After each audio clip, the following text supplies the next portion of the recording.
welcome to day 6 of our play along video in our January challenge, and it's Karen Marshall Say's arrangements of music from Sky, and we're working today on the second half of Ni Andawn yn Sucre. And you'll notice I didn't particularly comment on this in the teaching video, but that today, just before today's first note, which is the B quaver right at the end of bar 4, that there's a little comma just before it. And that comma means that we haven't placed this note from the previous section. It's starting afresh.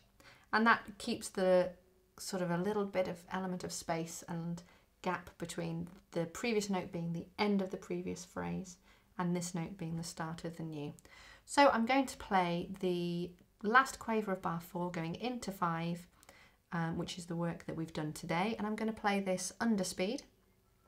Then we'll go back and play the last 2 days worth, so from the top of the page, again under speed, and then we'll repeat all that but up to the full speed. So starting at the last quaver of bar 4, slightly under the speed, 3 and 4.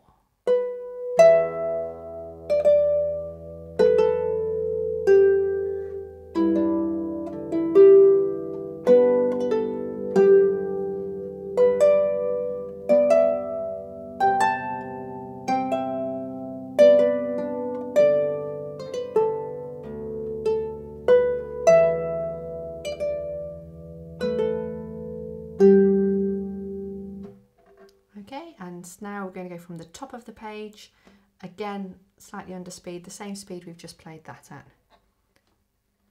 Top of the page. 3 and 4.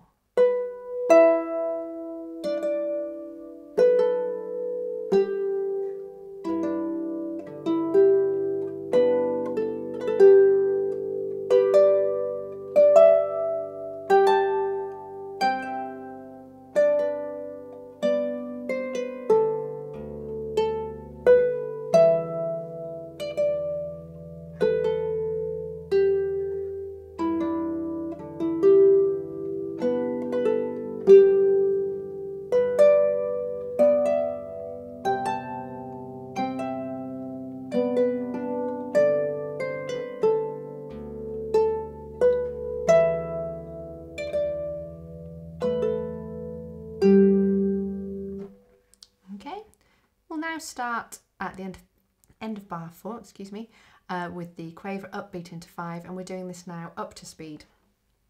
So it'll be a lot faster, and we can really create the effect of these sort of semi-quaver notes being on the beat but feeling throwaway at the same time. Okay. 3 and 4.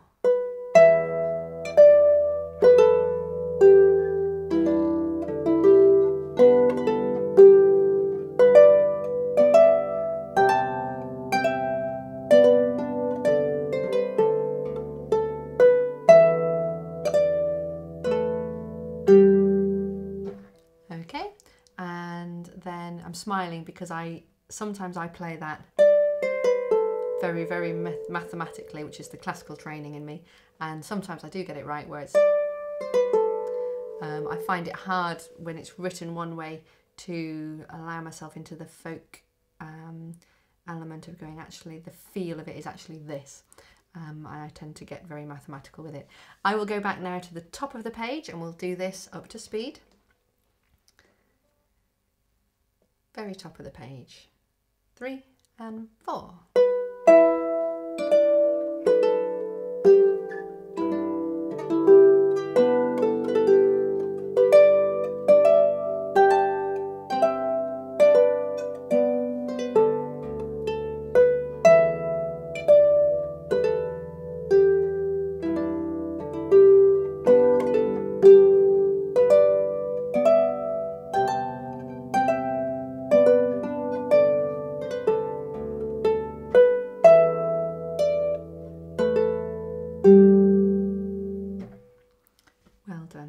From the play along element, that's the end of the video there.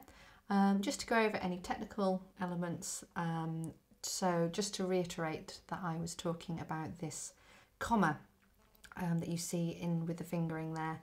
So at the end of bar 4, we had an A quaver all on its own with finger 3. And we don't place beyond that, and then we place on the 2 and the 1. Then we've got our 3, 2, and then 1, 2,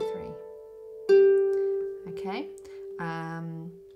We have a grace note at the end of bar 6, towards the end of bar 6. And just to differentiate between these semiquaver notes which are on the beat and a grace note which has to happen before the beat of the note that it's next to. Otherwise, nothing majorly challenging in there. We've got another left-hand harmonic on that G. I talked in the teaching video in bar 7 about placing through. Just gives you more security, so you've got the low 4 if you can reach to the thumb on the B. And then you place the C, then you place this C, then you place this finger 2, then you place this thumb, then place that 4. And then you can come off because there's a quaver rest there. So just sort of being really secure in your placing rather than jumping around, which is a little bit sort of scary, and particularly when you've got where your top hand's jumping around and coming off because of the nature of what it's playing up there. Give your left hand the security of being really firmly on. Okay, and just generally with this piece, this part of the set, is just keep it very gentle, very light. Although it's ba-dum, ba-dum in terms of the sort of rhythmical element, it's not harsh, doesn't want to be harsh. It wants to be kind of gentle and a very light central movement, as it were, into our set. Okay.